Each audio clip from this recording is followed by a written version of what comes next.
I've been a pharmacist for 40 years, and if I told you right now that I can reduce your stress and your anxiety without a medication, would I have your attention?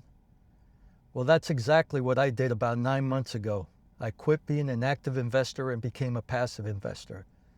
I've lived through the crashes of '87, the dot-com bubble, 2008, and everything in between. I was always looking for the home run, but recently I made the biggest financial decision of my life. I quit. I didn't quit my career and I didn't stop investing. I quit that 6 a.m. coffee with Joe Kernan on CNBC, calls to check the numbers, and I quit the active game that was stealing my peace of mind. As I'm nearing my retirement, I realized that doing less with my money was actually the secret to doing more with my life. Today I'm sharing exactly why I moved from active to passive investing and why it's been the best move you can make as you head towards this finish line. For decades, I fell for the trap that being a good investor meant being an active one. I was that guy checking tickers between tasks, reading every analyst report, and trying to find that one undervalued stock. But here's the reality. In my professional life, I'm used to solving problems with effort. If you work harder, you get better results. But the stock market doesn't work that way. I was pouring hours of my life into beating the market only to realize I was just creating a second full-time job for myself. A 5% dip in a single stock didn't just feel like a loss of money. It felt like the loss of time. I was trading my rest for a roller coaster I couldn't control. Then there's the 3 T's: tension, time, and taxes. There are 3 big reasons why active investing becomes a liability as you age. The 3 T's. First is tension. When you pick individual stock, it's personal. When your company fails, you feel like you failed.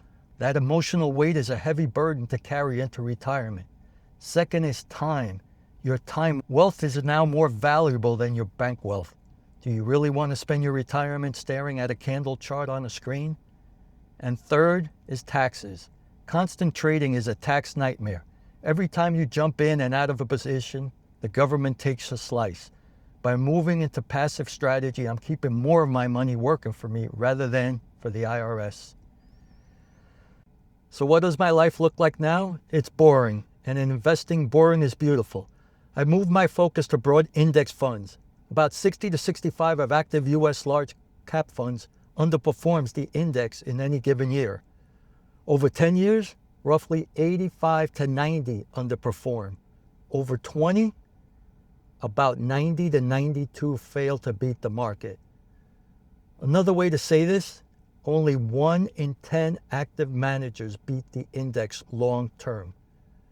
I stopped betting on whether one company would win and started betting on the entire economy. It's automated, it's diversified, and most importantly, it's quiet. Think of this. Active investing is like trying to pilot a small plane through a hurricane. Passive investing is like being on a massive cruise ship.